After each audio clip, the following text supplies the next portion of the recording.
அப்புறம் மத்திய உள்துறை அமைச்சர் அமித்ஷா ஆடிட்டர் 5 முக்கிய அம்சங்கள் தொடர்பாக அவர் ஆலோசனை நடத்தியிருப்பதாக தகவல் வெளியாகி இருக்கிறது. தற்போது கடந்த ஒரு மணி நேரமாக அவர் ஆடிட்டர் குருமூர்த்தியின் இல்லத்தில் மத்திய உள்துறை அமைச்சர் அமித்ஷா ஆலோசனை நடத்தி வருகிறார். அதில் முதலாவதாக மிக முக்கியமாக அவர் பேசியது அதிமுகவை ஒருங்கிணைத்த பின்னர் தான் கூட்டணியில் சேர்க்க வேண்டும் என்ற நிபந்தனையை அவர் விதித்ததாக கூறப்படுகிறது.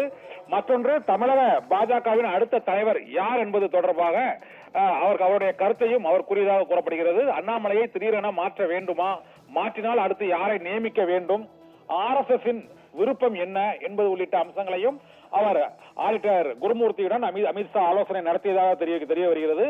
மற்றொன்று, நயினார் நாகேந்திரனை அடுத்த தமிழக பாஜக தலைவராக நியமிக்க முடியுமா, விதிகளை தளர்த்தலாமா, அவருக்கு உள்ள ஆதரவு என்ன, முன்னாள் அதிமுக கட்சியில் அமைச்சராக இருந்த நயினார் நாகேந்திரனை தற்போது பாஜகவின் தலைவராக நியமிப்பதால் என்னென்ன சிக்கல்கள் உருவாகும், என்னென்ன பிரச்சனைகள் உருவாகும் என்பது உள்ளிட்ட பல்வேறு அம்சங்கள் தொடர்பாக தமிழக அரசியல் போக்கு தொடர்பாக ஆடிட்டர் குருமூர்த்தியிடம் இந்த 5 முக்கிய அம்சங்கள் தொடர்பாக மத்திய உள்துறை அமைச்சர் அமித்ஷா ஆடிட்டர் குருமூர்த்தியுடன் இறுதி செய்துவிட்டுதான் அந்த செய்தியாளர் சந்திப்புக்கு அவர் திட்டமிட்டிருந்தார். ஆனால் இந்த ஆலோசனை நேரம் நீண்டு கொண்டே போவதால் 12 மணிக்கு அமித்ஷா செய்தியாளர்களை சந்தித்து தேசிய ஜனநாயக கூட்டணி தலைவர்களின் செய்தியாளர் சந்திப்பு என்று அறிவிக்கப்பட்ட நிலையில் அது 1:30 மணி 2 மணி ஆகும் என இப்போது தெரிகிறது. இதனால் அடுத்தடுத்த நகர்வுகளால் பாரதிய ஜனதா கட்சியில்